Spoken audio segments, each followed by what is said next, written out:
Here we are. We're here, brother. Kenny the Jet. Let's go, brother. Smith. Let's go. Let's go. Here we are, Hearts and Stars podcast. Thank you so much. We got two-time NBA champ. We got Emmy Award-winning analysts inside the NBA. Keep going, keep going, keep going. We have the #1 traveler for Delta. Yeah, it was, I tell you. It's probably for the world. I'll tell you, #1 traveler in the world right now. Balloons, a whole team of Delta. Yes. I travel a lot to get things done. You do. But getting there is worth it. At least you sleep on the flights. Yes. You've traveled an hour on flights. I slept to get here. I slept to get here, so I'm fine. And of course, as we're gonna expand upon, founder of Aim High Foundation. Yes. Yeah. So you're in town, Art Basel, DJ Khaled's birthday party, the celebrity golf tournament. How does it feel to be in Miami right now? Well, Miami's familiar territory. Being an East Coast guy, that this is Miami's our Hawaii. You know what I mean? So I've been here a lot, and coming down this time for you, and then coming down for Khaled, his golf tournament, charity golf tournament was is the mission. Then it happens to be his 50th birthday. You're kind of filling me in, and I'm getting filled in as I'm doing it. But I know it's about a charity event. I've been for 3 years trying to get here. I've been trying to do other things at the same time. So I'm here, and I'm going to have a good time. Yeah. What I love about Khaled, too, is that it's really kind of the roots. Mm-hmm. 20 years ago, I worked in a radio station. Oh, so you know him well then. And so we didn't know each other. But you know of him well. Yeah. 99 Jams. And, right. He's always advocating Miami. I know you're from Queens. Yes. UNC. Yes. And then, all the way up into the NBA. But for the Aim High Foundation, what was it about kind of your upbringing, whether it be in Queens or, And how did it start? Yeah. Well, Aim High, traditionally was supposed to be just a youth basketball organization. And, for the first about 5 to 7 years of it, it was just, we had basketball teams for youth. We'd take them around in the inner cities of New York City. And then all of a sudden I became an NBA player. And then I started to fund it. And so once I started funding it, then we started to reach national kind of prowess. And that was really it. And then it started to pivot, because when you work with the youth, there are certain things that they need. So, I need help getting a good SAT score at that time. You know what? I can get into this good high school, but I don't have the funding to pay for it. So all of a sudden we started, we don't have coats. It was like from smallest coach to that, and it started to pivot. And then when Hurricane Katrina hit, it pivoted again. And we became more of instead of a charity, we became a foundation. And the difference is a charity asks for money, a foundation deciphers money. Yeah. So we started to give out money because Hurricane Katrina hit. I was in Houston, living in Houston at the time. And so all of this displaced people from New Orleans moved to Houston, and they were in shelters. And so I was like, what can I do? And from there, I did a benefit charity game that raised about $5 million. And we gave every single dollar to the people that were displaced in the city. And we gave goods and services as well to all of those people. So we had Johnson & Johnson, we had Nike, and they all came in and just, all of their stuff was lost, and we gave it to them. So we pivoted right away from a charity that was asking for money to run things to we had money to run things and give people. Yeah, that's fantastic. So over $3.7 million in scholarships? In certain years. Like, it's been more than that in certain times. We've had some really big years and really, really, in terms of financially helping people. And then we had some years that, we were in the red. And it was coming out of it was like, okay, let me go on my bank account and just give. So it really depends on the event. But the thing is, like, how can you help? And that's been the mission for all. Just how can you help? Someone's helped me. I'm from a team environment, a championship team environment. So nothing happens without other people, and you need teammates to get it done. As great as Michael Jordan is, he couldn't rebound like Dennis Rodman. He couldn't defend at times like Scottie Pippen. So he needs help to get a championship. He wanted, arguably one of the greatest winners that we've ever seen, but he needs help. And that's where I come from. Yeah. So we were talking earlier about your upcoming fundraiser. Nas is going to be performing. A lot of big developments on that front, right? Yeah. So that's amazing. Everything kind of playing its part, partnerships as you're saying. Partner with a lot of great people, Fly House, but Resort World for sure. Fly House, Saratoga Water, NBA 2K, but Fly Resort World is I partnered with where we're doing a big thing in New York City and Queens, in my hometown of Queens. So I'm super excited about that. We're launching the Jet Center in 2028. It'll be a $15 million facility. It'll be the best facility. This is not I'm not tooting my own horn, or it's not cap. It's real. It'll be the best facility in the United States. Equinox. It'll be the best facility without question, and for the community of Queens. And it's not just basketball. It's also going to we'll have this inside of it. We're going to have it because I'm on TNT. So we'll have an in-house studio where people will learn how to use cameras, be in part of it. We'll have people doing individual podcasts from it as well. So it's a sports along with entertainment and media training as well with inside of it, right in Queens, right next to JFK. So that's been my biggest thing that just happened, December 1st, a couple of days ago. So, and then Fly House has been a great partner with us in terms of private air. So they get you where you want to go at a luxury level. Well, congratulations. Yes, indeed. The Hearts and Stars podcast, because, in Miami, we have these heartfelt visionaries, so Hearts and Stars. And we really kind of want to just to bring on these incredible visionaries and leaders to kind of extract, what they did on their path to success. So, just starting on your journey from Queens, how did that upbringing kind of play into what you're doing now in terms of giving back? I think growing up in New York City in general makes you a great listener because you can't always talk. It's too many people. You got to listen. So, for me, it's always been a great listener. I talk for a living on TV, but everything that regurgitates from me is from things that I've listened to. So being a great listener has allowed me to have great stories or see great things or understand great things. In New York City, the melting pot that it is, and Queens, growing up in Queens, it's the most diverse city in the world. There's more religions, there's more languages, and there's more restaurant food places in Queens, just in the borough of Queens, than there's anywhere in the world. And most languages are spoken in that borough.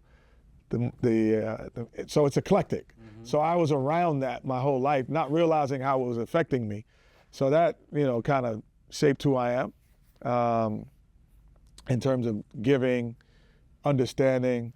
There was a saying that we used to have I went to the University of North Carolina, played for one of the greatest coaches, Dean Smith. So every day before practice, we'd have the practice plan out, but we have a thought of the day. And you had to remember the thought of the day. And it could be anything, but one that stands out, and it always reminded me of Queens, is you never judge a man unless you walked in his moccasins at least 2 moons. So 2 moons is I think 90 days or something like that. So, but I'm I understand people because I'm around so many. I didn't know that, which is funny, I didn't know that a bagel and lox was Jewish food. Yeah. I didn't know that. I just ordered it. I didn't know that, certain things were a falafel like that. I didn't know that was ethnic foods. I didn't know it was West Indian food to have, curry and goat. I had no clue. I just was like, oh, it's $1 and it's at the store here. And so when I went to the University of North Carolina and I ordered bagels and lox, they didn't know what it was. And they're like, and then someone said, are you Jewish? Like, I'm like, what do you mean Jewish? So it's food. And so for me, that's where all of this kind of comes to. And that's what those walking in those moccasins. I was walking in people's moccasins for many moons before I knew I was doing it. And that's what New York City and Queens did. Yeah. Yeah, I grew up in northern New Jersey. Same thing with the bagels and lox. Right. Yeah. It was bagels and lox. It's cheap and it's good and it fills you up. Yeah. You're like, okay, now I can go play video games with the rest of my money. So that was the reason I bought it. And I ordered pizza not because it was Italian. It was like it was $1 a slice, and I could keep money in my pocket. Do you concentrate your efforts in North Carolina for the underserved youth? No, we're all over. We're nationwide. You know, we have satellites now. The biggest youth program, which is called the Nike EYBL, is I do it out of Atlanta. And so we're the premier team out of Atlanta, Jet Academy. Yeah. And we have, just for argument's sake, we had 12 kids on our team last year in our 17U division, and all of them had scholarship offers to college. And then, so you trickle that all the way down. I have 5th grade teams, so I have 5th, 6th, 7th, 8th, all through it in the Atlanta area and touching states of Georgia. Then I do the same pretty much things in Carolina, California, you know. So we're in New York, we're everywhere, and we touch everywhere. Kids move, people move, they go to prep schools, and so that's the youth-based stuff. But then we still, as a foundation, I'll get a call and say, hey, we're doing a project, and we're trying to build something for someone. Can you help? And then we figure out a way to help, either financially or I'll show up. You know, me showing up a lot of times is credit. You know, it gets credit for people. So as a person, so you know, we do it all. Can you think of like a story where you know, a kid has been impacted, whether it's like, you know, the point guard, you know, program that you do, or and I hate to say this and stop you, but I don't go a day without getting a call or running into someone who said they played in my program or was part of it or something that we did. There's not a day, if I travel, that goes by that doesn't happen.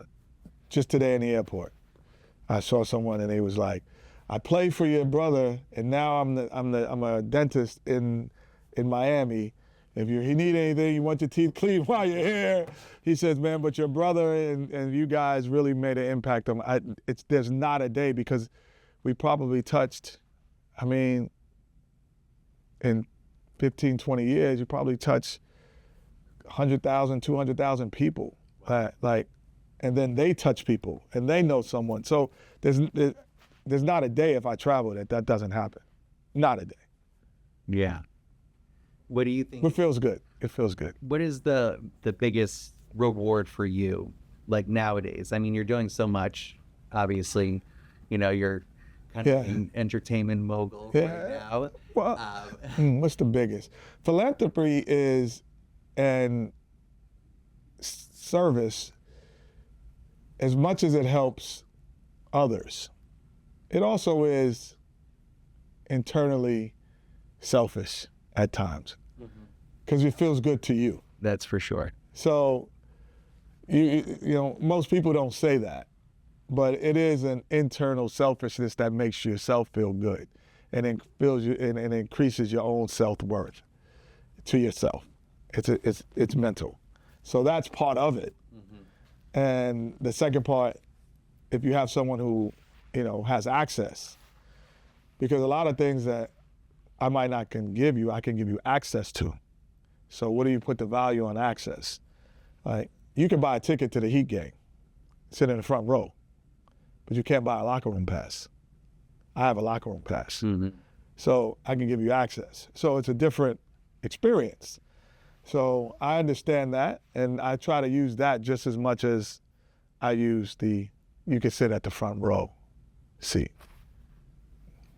And for like the kids and really anybody kind of listening, what's like the secret sauce? What do you do in your life that has brought you the support? Yeah, well, people like this guy, caller. But I think the best thing that happens, the secret sauce would be having great mentors and seeking great mentors, because there's no idea under the sun that someone hasn't thought of or hasn't probably done some version of it. But the mentors that I've had have really shaped the way I think, the way I raise my kids, the way I move around, the way whatever. You have to have great mentors, but you have to seek them too, because people know when you're around someone who is great, and you have to seek to stay around them, because everyone else is pulling them too. So you have to seek to stay around them, and you have to make an extra effort at times. Yeah. And that's the secret sauce. You run into greatness all the time, a lot of times, but will you continually seek out to be next to them? Sometimes, I'm not gonna bother this person. You better bother them. You better bother them, because it will change your trajectory. And Talk of Champions. That's the book that I wrote. Talk of Champions is basically that. It's a tell-all book about the great things that I learned from people. It's not a tell-all about their secrets and they're going through places they shouldn't have been. It's about how they taught me the things that they had been through, and me paying attention to that and taking that and applying it and putting it into my own life. So that's important, and I wanted people to hear that. There's a lot of self-help books, but it's from one person's perspective. And I had 13, 14 people in that book about their perspective, not mine.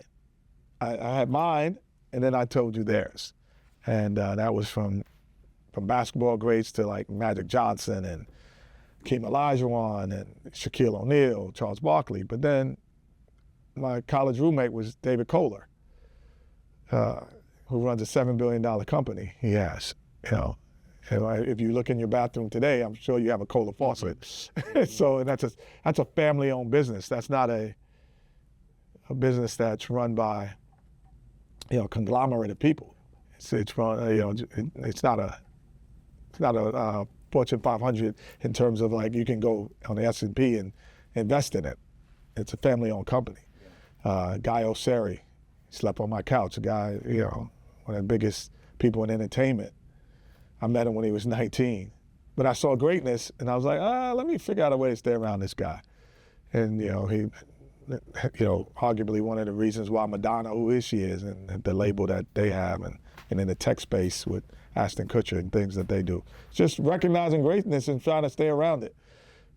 All the time, they might touch you, but they don't have time for you. But you got to make them make time for you. Yeah. So. I feel so. The secret sauce is that I'm picking up on one from the beginning, kind of listening. 100%. As much as you are obviously talking for a living. 100%. Being listening. I don't know if it's being open to other cultures or, as you said, kind of like, whether it's the falafel or the. Yeah, it's tough to judge unless you've been in the moccasins. Exactly. Okay. You gotta live in the moccasins. It's easy from your point of view. Yeah. It's easy to judge, but when you're in those shoes, what decisions would you make in that? And you have to live in it for a minute to understand it, Yeah. And then when you do that, it's easy for people who live in California, sunny every day, to say, you know what, let's send some umbrellas up to Seattle, Washington.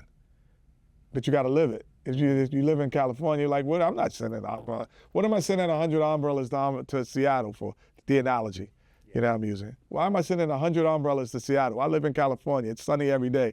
As Tony said, it never rains in Southern California. There's a song about it. Mm-hmm. You don't feel it. You got to go live it. Oh, damn, I'm in Seattle. They need umbrellas. Here you go. Yeah. I mean, with that said, I think that's kind of the gift of volunteering. Yes. Yes. and immersing yourself into, Hmm. you know, different environments, which you typically wouldn't to, Yeah. you know, be of service. Yeah. Yeah. Okay. And then the other thing you said, of course, mentors Yes. attract who you want to kind of Yeah. emulate, right? Yeah, because great mentors have great people around them too. So when you're around them, you're around other greatness. And greatness is a learned trait. It's not something that everyone has inside them that they just, oh, he's great. It's a learned trait. And I learned how to be a great basketball player. I wasn't a great basketball player when it started. I learned how to be one of the top players that ever touched the basketball, the top 5,000 people that ever been. There's only 5,000 in NBA it's ever touched. I'm in the whole world. I learned to be that. I wasn't that at the beginning.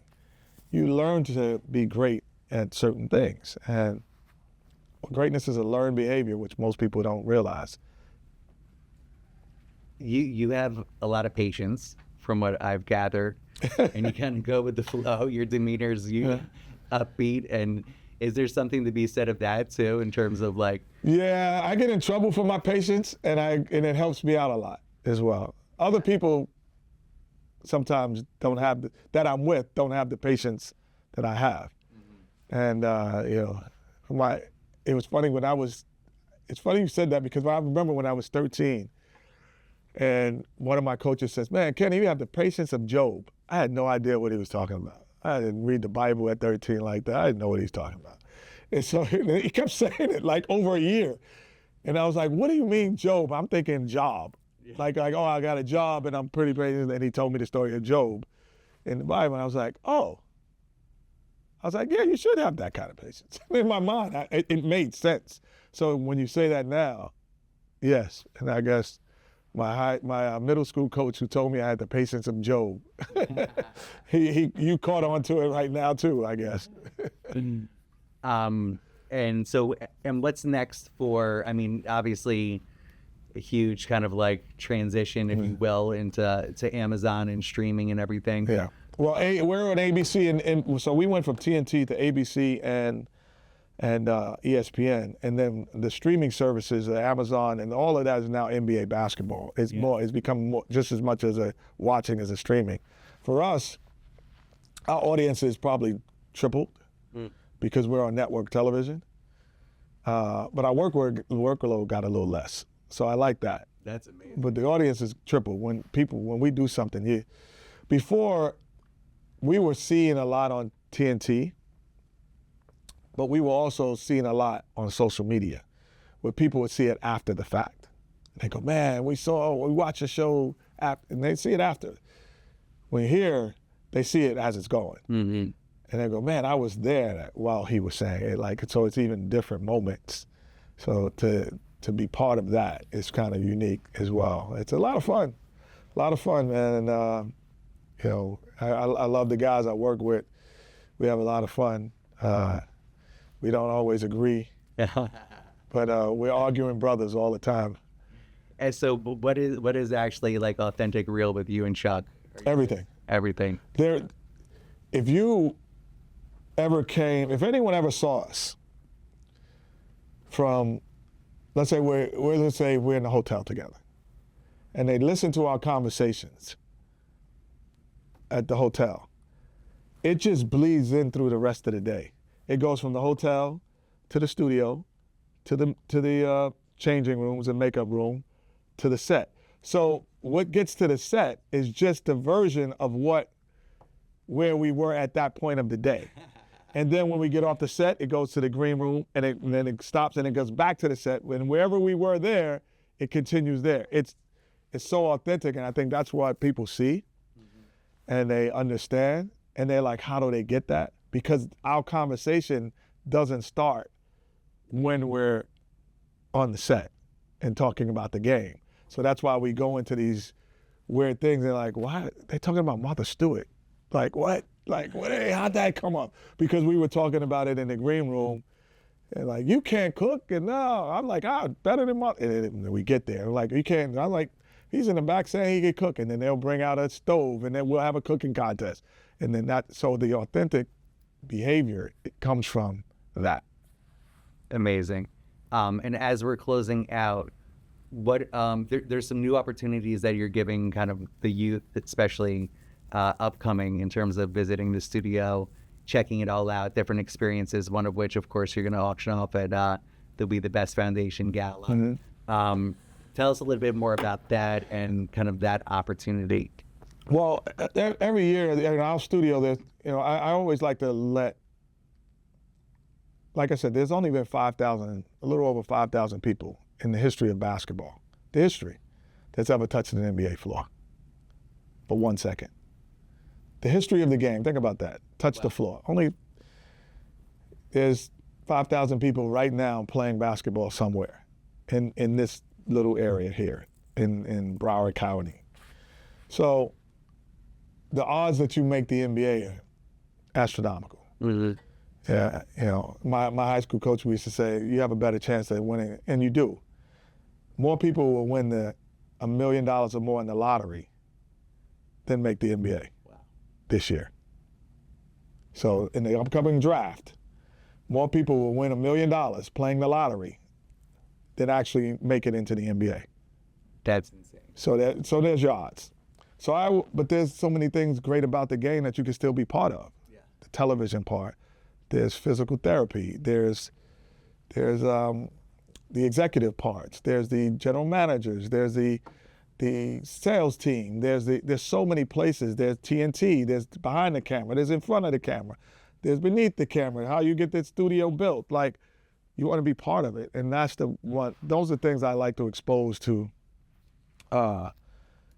middle, high school, and even adults who, like, they might have played college basketball and their career is done, but they still love the game. Mm-hmm. How do I be part of it? And that's what I try to expose to them.